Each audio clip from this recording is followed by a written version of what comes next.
Hey everyone, it's Ruby here and welcome back to my channel and welcome back to another episode of Makeup Mistakes that make you look older. Now I have decided to turn this into a mini series on my channel where every month I show you guys the most common skincare and makeup mistakes that add years to your face. So the videos in this series will be structured kind of like a makeup do's and don'ts where I show you guys some of the most common makeup and skincare mistakes and also ways that you can fix them.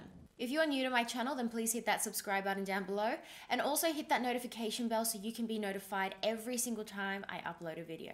All right, let's get started. So I'm turning 25.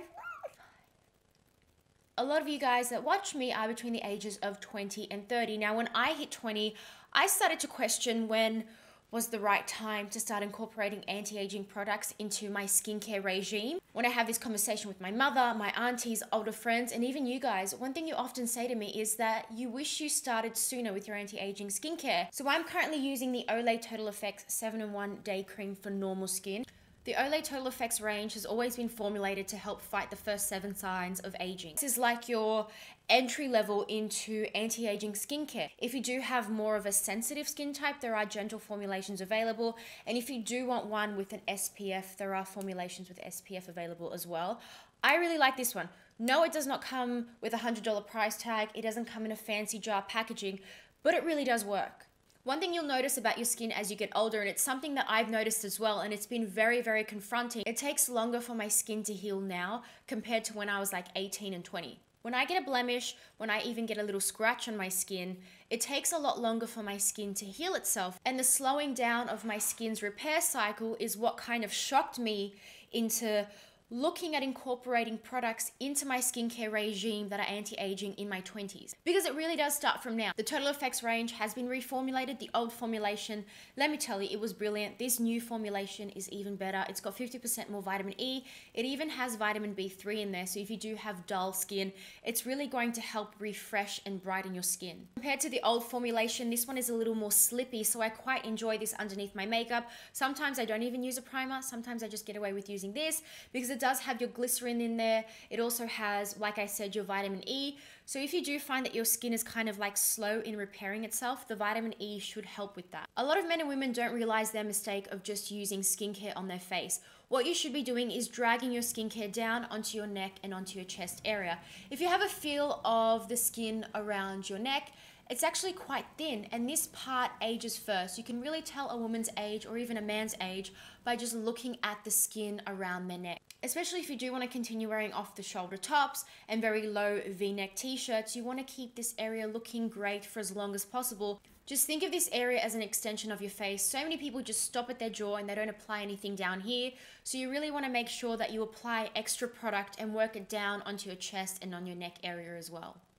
So after moisturizer, we often go ahead and apply our primer, and primers are great. They really do help with the longevity of your foundation and your base makeup, but most importantly, they have been formulated and designed to help address certain skincare concerns. For example, if you do have oily skin, you have oil controlling mattifying primers. If you've got dry skin, there are primers available to help hydrate your skin underneath your makeup. My point is, don't just go out and buy any primer. Don't buy a primer just because so-and-so is using it. Really do your research and see what primer works best with your skin type. A lot of people have different skin concerns. Some people might be oily down the center, but dry on the cheek area, and it's super important that you use different primers to address these different skincare concerns. For example, if you do have an oily T-zone, use an oil-free mattifying oil controlling primer down the center of your face. And if you're more dry on your cheek area, you want to use something that's more nourishing and hydrating so it doesn't leave your skin feeling tight and uncomfortable. Pore filling primers like this one by Makeup Forever should be used sparingly and only on areas that need extra help. So for most people, including myself, your enlarged pores would typically be on your nose and on your cheek area right here. So you only want to apply these primers to the areas that have the open and enlarged pores. If you've noticed that your concealer and your foundation is migrating into your fine lines and wrinkles, here's a few things that you can do to stop your makeup emphasizing your wrinkles, your fine lines, and any texture issues that you have on your skin. When we sit down and apply our foundation, we often pump out like 2 pumps worth of foundation, and sometimes our skin doesn't need 2 pumps. So my suggestion to you is start off with 1 pump.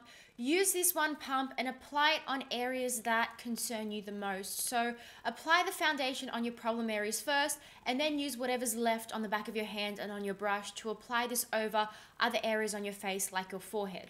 With me, for example, I've had acne on the sides of my face, so I would never ever apply my foundation towards the center of my face. I would apply my foundation on the sides of my face, on my cheeks right here, and then whatever was left, I'd apply it on my forehead, my nose, and on my cheek. We often have this mentality that we don't want to waste our foundation on the back of our hand, so we apply it all onto our face. And sometimes it's better to just leave it on the back of your hand than pop it on your face, because it's going to migrate into your fine lines and your wrinkles. Say you've used minimal products, but your foundation and your concealer is still settling into your fine lines. What you can do is take a clean buffing brush like this, or even a clean sponge, and you just want to go over those areas that tend to kind of settle into your fine lines. So for me, I would go over with a clean buffing brush around the sides of my mouth to pick up excess product, and also around my eye area here. You can even use a smaller synthetic brush for this, just to pick up the excess product so it doesn't settle into your fine lines and emphasize your wrinkles and all the creases that you have around your face.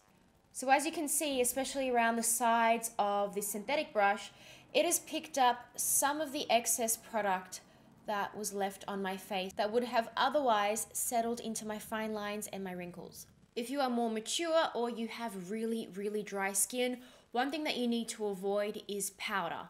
Now, powder can often emphasize your fine lines, it can emphasize peach fuzz, it can also emphasize any issues that you have with texture on your skin, like dry spots and dry patches. When you set your makeup, take a small amount of loose translucent powder and lightly dust this on the center of your face. For everywhere else, what you can do is take a setting spray like this one by Urban Decay. This one is the All Nighter Spray, one of my favorites.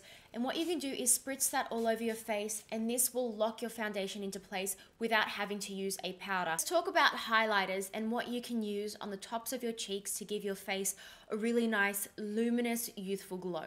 Highlighters, they look so pretty, but at the same time, they can look so ugly too, because they really do emphasize the texture that is on your skin.